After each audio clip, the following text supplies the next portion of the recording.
In this course, we were introduced to various aspects of film appreciation. Today, this is the last lecture for this course. We're going to talk about um, how the movies are made. There are three phases of making movies: pre-production, production, and post-production. So in the pre-production part, you need to have a plan, and script, and even before that, an idea.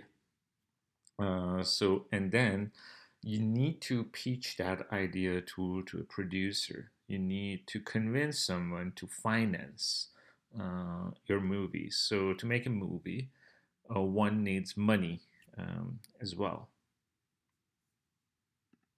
Politically radical, but Is it funny? It's funny. It's It's a funny. funny political thing. It's a funny. It's a thriller too. It's a thriller. And it's all at once. So, what's the story? Well, I want Bruce Willis. I Mhm. think I can talk to him. It's a story about a senator, a bad guy senator at first. And he's traveling around the country on the country's dime, like that Sununu guy used to. I see. So, sort of a cynical political thriller comedy. Yeah, but it's got a heart in the right spot. And anyway, he has an accident. An accident. And he becomes clairvoyant, like a psychic. Oh, I see.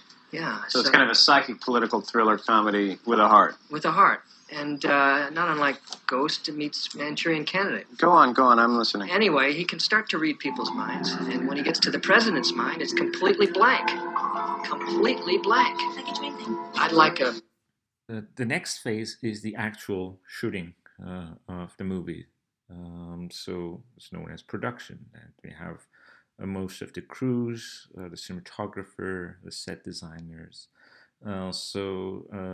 That's actually the crucial point because kind of you have to go on a schedule because everything is going to be costly at that time. The producer would pay the crew, so everything should go the way it is planned. So it's the most stressful, maybe, part of movie making. Because you actually make the movies with the camera. So that's the time you need all technicians, cinematographers, actors to collaborate in a specific period of time. Oh, la chien qui va me faire chier, il va jamais faire le même mouvement.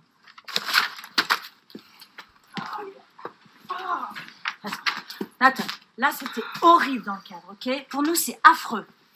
Alors, montre-moi comment tu fais.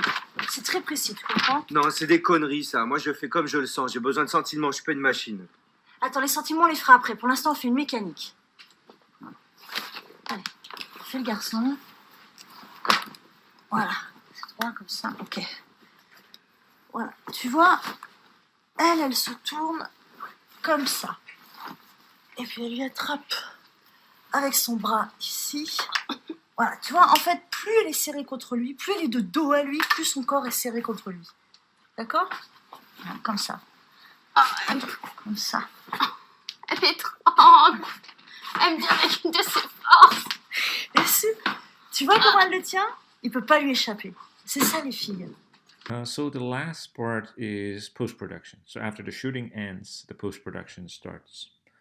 Anything that is editorial additions, such as voiceover narration, soundtrack, and more important than all of them, editing, and also other things like color correction. Everything that is that should take place and should be done after the production. You should keep in mind that the director is not the only creative mind behind movie production. It's the collaborative arts. All crew members are creative artists. For examples, the cinematographer's tasks is not just to be involved in the shooting and the production phase. They are usually present when the director is looking for the location to give them some advices about how the lighting works, what time of the day they need to shoot, what sort of problems they're going to face with the idea that where should they place the equipment. In a way, it's not like a factory assembly that each person has a very sort of standard task. All crew members are involved in different stages of production.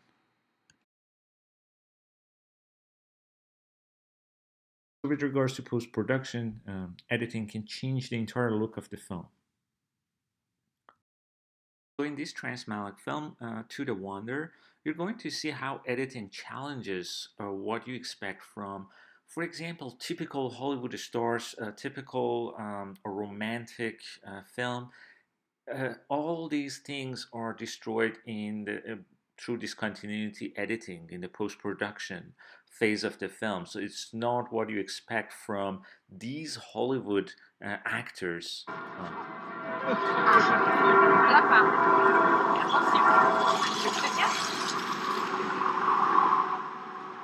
Jamais je n'aurais espéré aimer de nouveau.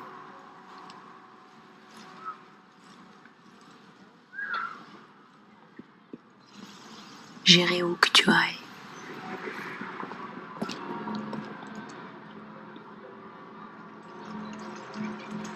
Tiens, regarde comme elle est mignonne. Tu veux une petite sœur comme ça? Elle a quel âge? Comme moi. Plus.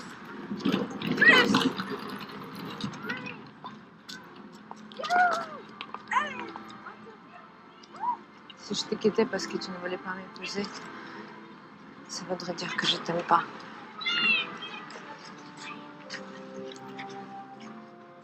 J'attends rien. Juste faire un petit bout de chemin ensemble.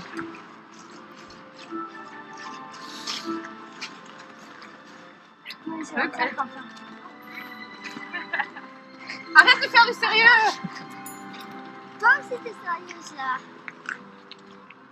Regarde tous les fleurs qui sont mortes.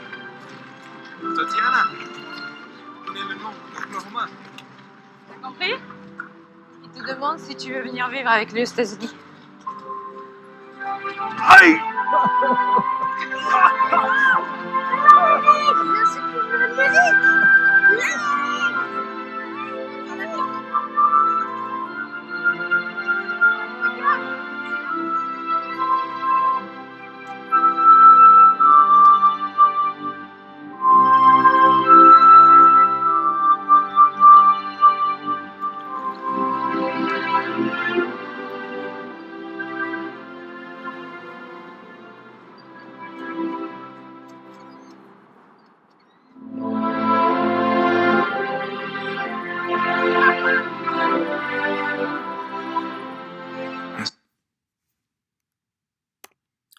In terms of the divisions of the labor, we have two systems, studio system and independent system. That we do have studios and powerful studios in independent system. The whole thing is that in Hollywood studio system and studio era that is known golden sort of years of studio era in Hollywood is from 1920s to 1960s. And this is the time that industry controlled by the major, 5 major studios and 2 minors, with the idea of vertical integrations. So in that sort of Hollywood studio system, we have more sort of standard divisions of the labors. So we have a casting directors, we have producers were already selecting the script, so the director is going to just direct specific adaptation with the specific actors, and at the end they wouldn't even have the absolute authority. Sometimes they were not even permitted to be in the editing rooms. So you heard that actually with the release of DVDs in the last couple of decades, the idea of director's cut versus studio cut. So like Terry Gilliam's Brazil, with the studio cut, we have a happy ending and a little different editing. Just sometimes little differences that changes the entire meaning of the film. With Blade Runner, we have a voiceover in the studio release of the film with, again, some sort of a happy ending. With independent system, directors have more control in all phases of movie making, from the beginning, from pre-production to the end of post-production, and that's why in independent system, the idea of director as an author is more prevalent. It gives more creative freedom to the directors with independent system, and also with both independent and a studio system. There's also a government intervention parts. In many countries, you need to actually get some sort of permission to make your movies, and there's some sort of control on the movie production. But more important than before release of the film, before its exhibition, sometimes governments interfered to cut certain parts that they believe that wouldn't work with the moral standards of the time. We had that even in a very systematic ways in the Hollywood, specifically in the 50s, that we discussed in our previous sessions on American cinema.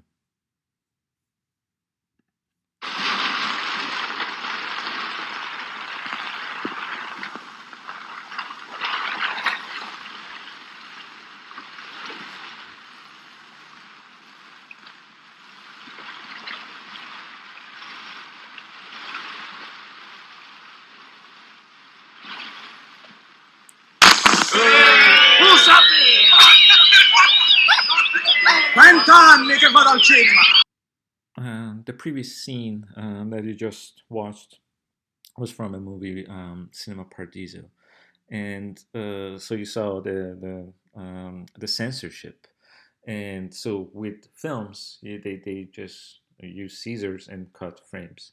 With the digital cinema, after the transition into digital cinema, there is a less censorship, and the reason is that the films are not as expensive to be made as before. So the kind of filmmakers, they can just control the entire aspects of the filmmaking, and they don't need government's funds, government's permission, because it's just it's easier, or it may be easier to make films with digital camera. So the next scene that I want to show is from a movie called This Is Not a Film, and it's a trailer. So Panahi, who was banned from making movies in Iran, made this movie with his cell phone. And just, this is not a movie means that I didn't break the law. This is not a movie that I made. I just shot certain images with my cell phone. So in that way, he kind of continued his career, although he was banned from making any more movies because of his political problems in Iran. So the movie that you're going to watch is, and actually it was inspirational for another French movie that came a couple of years after that, No Home movie. But this is showing us how the new modes of filmmaking. So one filmmaker doesn't need to go through all those bureaucratic sort of stages of making the movies and get government permissions and then deal with censorships and so on. One can just make a movie at home.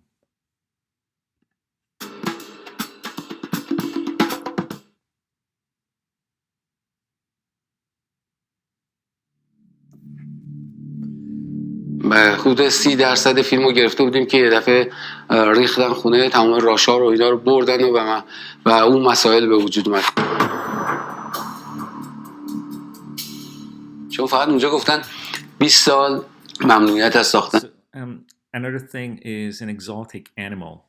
Although the entire movie is taking place in his house because he's under some sort of a house arrest, and as I said, it's just making them with a couple of cell phones. But this animal that is not local is reminiscence of all festivals that he went. That he was some sort of a very prestigious filmmakers, and he won awards in a number of film festivals. So it just kind of at the same time that the entire film is taking place in his home. It's giving us an idea that he's a very acclaimed international filmmaker with the presence of that exotic pet. ممنوعیت از ساختن هر نوع فیلم، نگفتم بازیگری و خوندن فیلمنامه که جرم نیست. تصور کنیم که این فرشه خونه اون دختر است. پیرزنه وارد میشه، از این پله ها پشت دوربین اینجاست، صدای تلفن میاد. با اینکه ناراحت است قرار بود که آدم تعریف کنه که فیلم نمیساخت. توی اون لوکیشنی که حالا من 4 تا خط کشیدم چی رو میتونم باور؟ اون رو که نمیشه ساخت. حداقل بینم با موبایل میتونم بکاری کنم. شما که بیرون در نیومدید، نه میخواد بیام دنبالتون. جمعیت واسطه آقا ما تو تماس میگیرم. چی شد؟ چی شد مگه؟ الو شما دیگه نیومدید.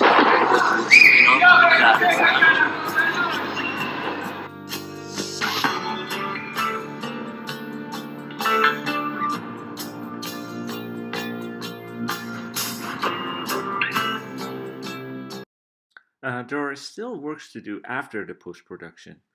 Remember, movie making costs money, and to earn the money that has been spent, you need to find distributing companies, distributors, places to show your movie. So, to promote your movies, there are various ways to advertise them, but one important thing that would promote your movies, festivals. So, because the distributors are usually present during the film festivals. You may have heard of Cannes, the most prestigious film festival in the world, and its award Palme d'Or. And there are other prestigious film festivals like Toronto International Film Festivals, Berlin, and Venice. And there are smaller ones, more thematic festivals like LGBT film festivals, diaspora film festivals, animation festivals that we have in Ottawa, or Hot Doc, it's a documentary film festival in Toronto.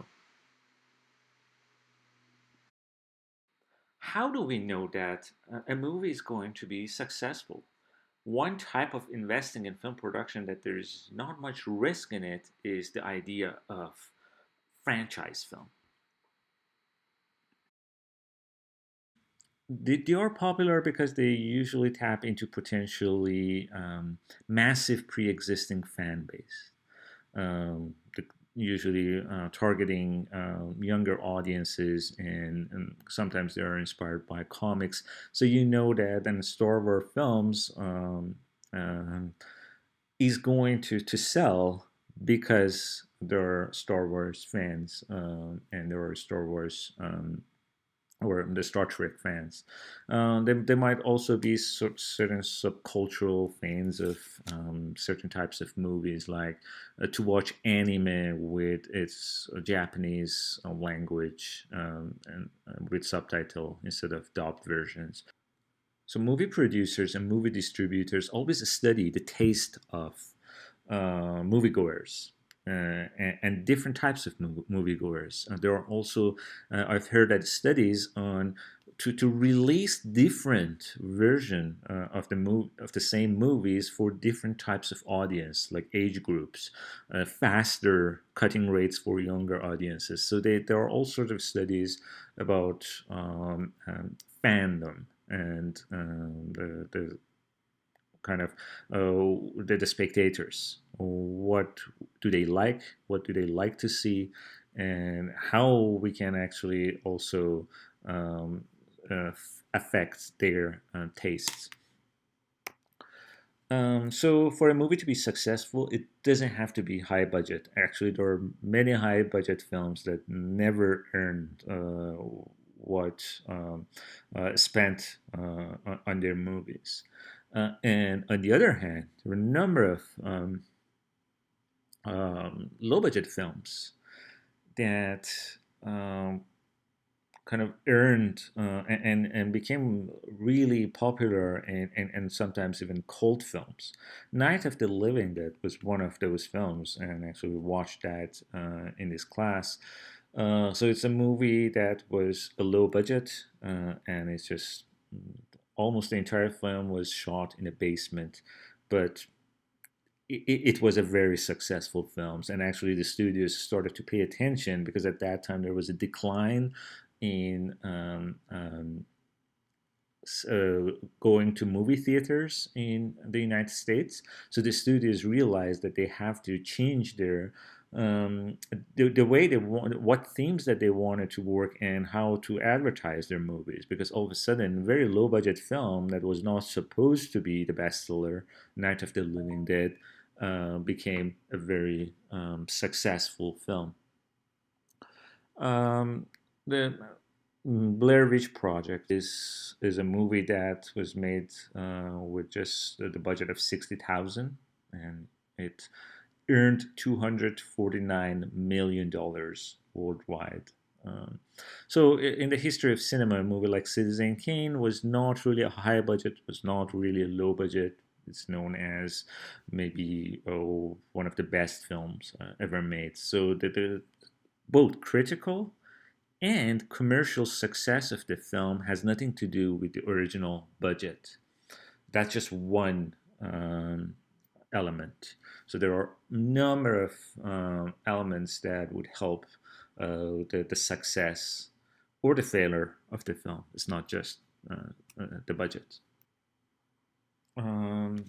Thing that I want to talk about today is the rise of B movies. What are they? So usually we think of sort of less artsy, more sort of trivial, and more sort of more on the surface films are known as B movies. Films with just exploiting sex and violence sometimes. Usually they are generic, very similar. They don't have very complex narrative goal. And usually they don't hire prestigious actors or stars to play in those films. So usually we have some sort of a second-rate acting that sometimes helps the self-reflexivity of these films. So the term more precisely identifies films intended for distributions as the less publicized bottom half of a double feature during the Hollywood Golden Age. So during the studio era of classical Hollywood cinema, movie theaters were showing two films: the first feature and the second feature. And the second feature was low budget, sort of less complicated. So it's a more so-called pure entertaining films. Was this the second feature, and that's the term B movies was coined because of that. However, kind of critical study of those films sometimes brings in interesting aspects of those films that kind of usually been overlooked. For example, Martin Scorsese actually looked at the movies that were shown as second features, and he claimed that actually there were B movies made in Hollywood as important as Citizen Kane. So then we have the post-war drive-in theater boom, and again more kind of B movie films kind of suitable for drive-ins. And in other countries, we have martial art films, in East Asian cinema, Bollywood musicals, Italian horror movies. So that kind of in the 60s and 70s, we have in different genres and different national cinemas the rise of B movies. And in the 60s, we have the beginning of midnight movies. And then in the 70s, black exploitation genre. The whole thing is that that doesn't mean that B movies are not important politically or socially, because sometimes people think that because they don't have that sort of intellectual touch, that narrative complexity, and sort of more entertaining sort of characteristics of those films. Because of that qualities, they think that these movies are not political or not worthy of criticism. However, in the 70s, you should sometimes know why African Americans started to use B movie genres to promote their filmmaking. So in the 70s, white middle class populations were going into the suburbs, and that's where the the cineplexes are. Producers were not interested in movies made specifically for a black population, and so kind of African American directors did not have any chance to make actually a high budget film for cineplexes.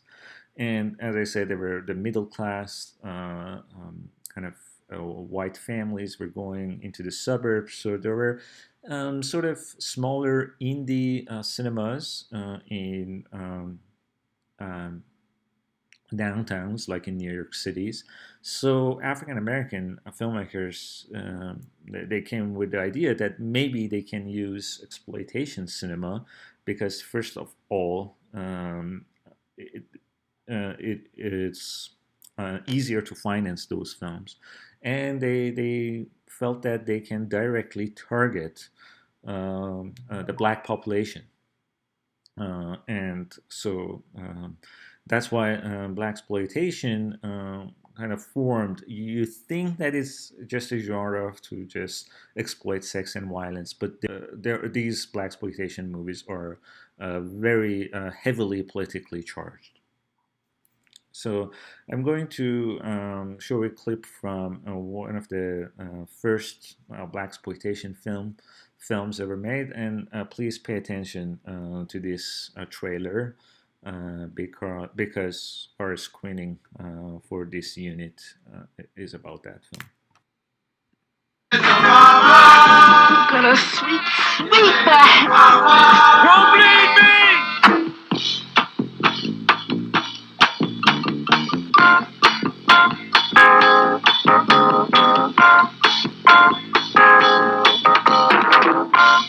Brother, just keep the faith in Beetle. Old Beetle gonna bring you through. Cause this is just a skirmish.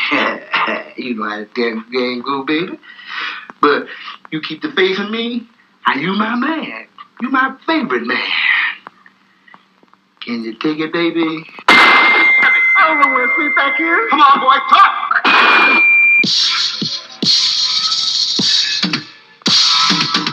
Yes, the good thing, fairy godmother. Why, didn't you know that all good things had fairy godmothers?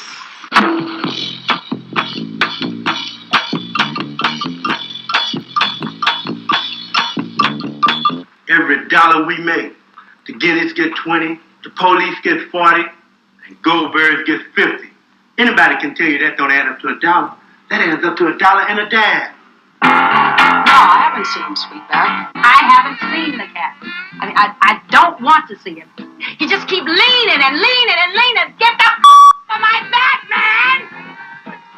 I'm clean, man. Look, I'm clean. There's nothing there. Look! We talked about various stages of filmmaking, But I want to talk about the fact that films also need to be preserved and maintained and restored. So um, it's actually a very sometimes very costly projects in different film archives around the world. It has its own science to know about the photochemicals, what temperature we need to keep the films in to avoid certain things like vinegar effects. If you actually go to film archives, you can smell vinegar. Actually, the films sometimes the in time they develop this vinegar effect. So you see the image below is damaged, so movies need to be restored.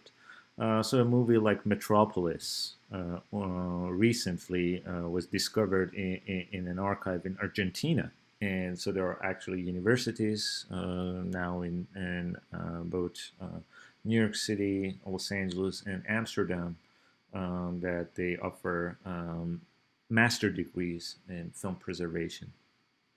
So the idea of actually turning these films into digital copies is another sort of complex question regarding the philosophy of art. So I'm going to show you. You remember a scene earlier in this lecture from Cinema Paradiso, and the scene that censorship took place. So just I'm going to show another scene from this movie to see the importance of um, preserving those negatives and films because that's an important part of our history, not just the movies. So this is the scene that all those censored scenes are put together, the heterosexual kisses.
So the movie that you're going to watch for this unit, the last unit, is Badass, and it's a self-reflexive movie about all the stages of film production, from the pre-production to financing it, producing, editing, and then also finding a movie theater to show this movie. For the screening question, just focus on one stage of films, but watch the entire film, please. And explain some of the obstacles its main character has to overcome in this stage regarding producing his film, and give examples. And yeah, thank you for registering for this course. And if you've enjoyed it, maybe you should take more film studies courses in your future studies.